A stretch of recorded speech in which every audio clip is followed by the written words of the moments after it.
Kinwestiyon sa pagdinig ng Kamara ang pagpapasara ng Philippine Charity Sweepstakes Office o PCSO sa 2,000 Lotto outlet. Emosyonal sa pagdinig kanina ang isang Lotto agent sa giit na hinala nila. Ito'y dahil pinapabora ng PCSO ang e-Lotto.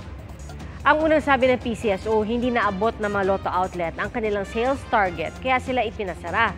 Pero lumabas sa pagdinig na wala namang sales target para sa mga Lotto agent.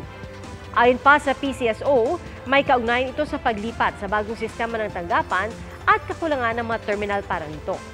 Tiniyak ng PSO na pinag-aaralan na ng pamunuan nito ang pagbili ng dagdag na terminals. Pinabulaanan din nila na pinapabora ng PCSO ang e-Lotto.